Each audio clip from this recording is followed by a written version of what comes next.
In the quaint Midwestern town where I, Elena Martinez, lived, life had a rhythm as predictable as the ticking of an old clock.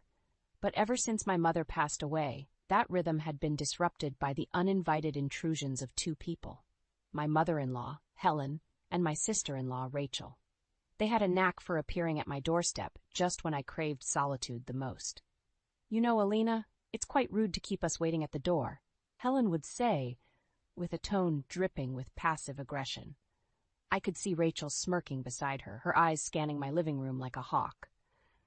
"Sorry, I wasn't expecting anyone," I'd reply, my voice strained with forced politeness. Their visits had become a dreaded routine. Each time they arrived, they expected to be entertained and catered to as if they were royalty, and I, a mere servant in my own house. "We're just here to keep you company, dear. You must be so lonely without your children," Helen would chide, settling herself comfortably on my couch. Rachel would follow suit, lounging as if she owned the place, and then would come the most irksome part. "Elena, why don't you order us some steaks? We can't have our visit without a proper meal," Rachel would suggest, her voice sweet yet commanding. "But it's almost 4 p.m., I would protest weakly. Helen would wave her hand dismissively. "Nonsense, dear. It's never too late for a good meal. And make sure it's from that expensive place downtown. We deserve a treat, don't we, Rachel?" As I begrudgingly placed the order, watching the numbers on the bill climb, I felt a mix of anger and helplessness. These steak dinners were bleeding me dry, yet I couldn't muster the courage to stand up to them. It was a financial strain I could ill afford, but Helen and Rachel seemed oblivious to my plight. What made it worse was my husband Michael's indifference. Whenever I tried to discuss the matter with him, his responses were dismissive at best. "They're family, Elena. It's just a few steaks. Don't make a big deal out of it," Michael would say, avoiding my gaze. "But it's every day, Michael. And it's not just about the money. They're taking advantage of our hospitality," I would argue, my frustration evident. "Elena, they mean well. You're overreacting," he would conclude, effectively shutting down any further discussion. This pattern continued for 2 long years. 2 years of unannounced visits, expensive meals, and a growing sense of resentment. It felt like I was trapped in a cycle with no escape. But little did I know the real storm was yet to come, a storm that would change everything. The routine continued, each day blending into the next with Helen and Rachel's unrelenting visits. However, one evening as the sun dipped below the horizon, casting long shadows across my living room, Michael came home with a look on his face that spelled trouble.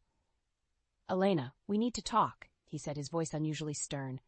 Sensing the gravity in his tone, I braced myself. "What is it, Michael?" He took a deep breath and, without any preamble, dropped the bombshell. "My parents and Rachel's family are moving in with us next week. You need to clear out your room." I felt the room spin around me. "What? Michael, this is our home? You can't just decide that without discussing it with me." Michael's expression was cold, unyielding. "It's decided, Elena. They need a place to stay, and it's high time we do our part for the family." "But where am I supposed to go?" My voice cracked, a mix of disbelief and hurt swelling within me. "You figure it out. Maybe you can stay with a friend," he said dismissively. This was my family home, passed down to me from my parents. To be told I had no place in it was more than just an insult. It was a betrayal of the worst kind. I stood there, numb, as Michael continued. "You're always complaining about Helen and Rachel. This way you won't have to deal with them anymore." His words were like daggers, each one cutting deeper than the last. I realized then that the man standing before me was not the Michael I had married. He had become a stranger, one who valued his family over his wife. As Michael walked away, leaving me standing alone in the dimly lit room, a fire ignited within me. A fire of anger, yes, but more than that, a determination to stand up for myself. "I'll clear out the house," I said, my voice steady despite the turmoil inside me. "But not in the way you expect." Michael paused, turning back with a smirk. "I thought you'd put up more of a fight. But if you're being sensible for once, that's good." He didn't understand. He couldn't see the resolve that had taken hold in me. For years, I had been the dutiful wife, bending over backward to accommodate his and his family's whims. But not anymore. The next morning, as Michael left for his business trip, I took my first step towards freedom. I picked up the phone and dialed a number I had found the night before. My voice was calm, my instructions clear. "Yes, I'd like to schedule a pickup for all my furniture and appliances," I said, a sense of empowerment growing with each word. "And I need it done before the end of this week." As I hung up the phone, a sense of exhilaration washed over me. It was the beginning of my revenge, a plan meticulously crafted to turn the tables on those who had wronged me. Michael thought he had won, but he was gravely mistaken. The house would be cleared out, yes, but it would be empty for him and his precious family. I was taking back control, one step at a time. The next few days were a whirlwind of activity. I coordinated with movers, arranged for the sale of furniture, and secretly packed my personal belongings. Every item that held sentimental value to me was carefully boxed up, ready to be transported to my new temporary refuge, my son's apartment in the city. As the movers worked, the house began to echo with the emptiness of its soon-to-be barren rooms. Each piece of furniture that left the house felt like shedding a layer of the life I had built here, but with it, a weight lifted off my shoulders. The day before Michael's return, the house stood empty, a hollow shell of its former warmth. I took one last look around, memories flashing through my mind, of laughter, of tears, of moments cherished and now left behind. But this was no time for nostalgia. It was time for retribution. I left a note on the barren kitchen counter, its words succinct. "Michael, as per your request, I have cleared out the house. Good luck with your new living arrangements. Elena." With that, I turned my back on the life I had known and headed to the city, a mix of apprehension and excitement for what lay ahead. Upon arriving at my son's apartment, his welcome was warm but tinged with concern. "Mom, are you sure about this?" he asked, his brow furrowed. "I've never been more certain," I replied, my resolve unwavering. That evening, as anticipated, my phone rang. It was Michael, his voice a cocktail of confusion and rage. "Elena, what the hell have you done? The house is empty." "Yes, Michael, you said to clear out my room. I took it to mean the entire house," I responded coolly. "That's not what I meant, and you know it. Where are you? What about all our stuff?" "I've taken what's mine. The rest is for you to figure out," I said, a sense of satisfaction creeping into my voice. "You can't do this to me, to us." Michael's voice cracked with desperation. "Funny, I thought the same when you decided to kick me out of my own house," I retorted. The line went silent for a moment before Michael hung up. I knew this was just the beginning, but it was a start to taking back my life and dignity. Sitting in the quiet of my son's apartment, I realized this was more than just revenge. It was a statement that I was no longer the Elena who would be walked over and disregarded. This was a new chapter, one where I would be the author of my own story. The next morning, the gray light of dawn filtered through the curtains of my son's apartment, bringing with it a sense of anticipation. My phone rang, the caller ID flashing Michael's name. I answered, bracing myself for the onslaught. "Elena, you've got to come back. This is madness." Michael's voice was a mix of anger and disbelief. "I'm not coming back, Michael. You made it clear I wasn't wanted," I replied, my voice steady. "You can't just sell all our things and leave. What about us? What about our marriage?" The desperation in his voice was palpable. "Us? Our marriage?" I scoffed. "That ended when you chose your family over me in my own home." There was silence on the other end. I knew I had hit a nerve. It was then that I revealed the full extent of my actions. "Also, Michael, I've started the process of selling the house. As you so eloquently put it, it doesn't matter who it originally belonged to." "You can't do that, Elena. It's my home, too." His voice was rising in panic now. "Not anymore, Michael. And since you're so concerned about family, I'm sure Helen and Rachel can help you find a new place." The line went dead. I knew this wasn't the end of it, but for the first time in years, I felt in control of my destiny. Later that day, Rachel called, her voice dripping with venom. "You backstabbing witch, how could you do this to us? Where are we supposed to go?" "The same place you expected me to go," I replied coldly. "You and Helen were so eager to take over my home.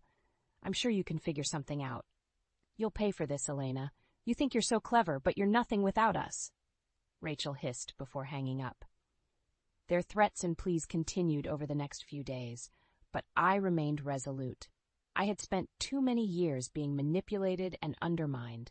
It was time they faced the consequences of their actions. As I started my new job in the city, a sense of liberation enveloped me. I was no longer the doormat Elena, but a woman who stood up for herself. The drama and chaos of my past life felt like a distant memory as I embraced this new chapter. In the end, my revenge wasn't just about emptying a house or selling off property. It was about reclaiming my self-worth and dignity. Michael, Helen, and Rachel had underestimated me for the last time. Now, they were left to deal with the mess they had created, while I finally moved forward, free from their toxic grasp. Weeks turned into months, and my life in the city started to take on a rhythm of its own. The calls from Michael, Helen, and Rachel became less frequent, their voices losing the battle against my newfound resolve. I had started to build a life for myself, one that was free from their manipulation and control. One afternoon, as I sat in my modest but cozy apartment, my lawyer called with news. "Elena, the court has finalized your divorce, and the house, it's legally yours." Michael's claim was denied. A wave of relief washed over me. This was more than just a legal victory. It was vindication. It was proof that I had been right to stand up for myself, to fight back against the injustice that had been thrust upon me. But how? That house is all I have. Michael's incredulous voice echoed through the phone later that day. "You made your choices, Michael. You chose your family over your wife. Now you live with those choices," I said, the finality in my voice mirroring the closure I felt inside. "But Elena, where will I go?" "I have nothing," he pleaded. "That's not my concern anymore, Michael. You should have thought of that before," I replied before hanging up. In the weeks that followed, rumors reached me through friends still living in my hometown. Michael, Helen, and Rachel had been forced to move into a rundown apartment on the outskirts of town. Their once comfortable lives had become a daily struggle, a stark contrast to the luxury they had once taken for granted. I heard about Helen and Rachel's constant bickering, their relationship strained under the weight of their new reality. Michael, it seemed, had taken to gambling, hoping to win back some of their lost fortune, but only sinking deeper into despair. These stories, once a source of pain, now seemed distant, almost foreign. I had moved on, building a life that was mine and mine alone. My job in the city was fulfilling, and my evenings were spent exploring my newfound freedom. One day, as I walked through the bustling city streets, I bumped into Anthony, a friend from my hometown who had also moved to the city. We shared our stories, finding solace in our mutual experiences. "Elena, it's incredible how much you've changed. You're like a completely different person," Anthony said, admiration in his eyes.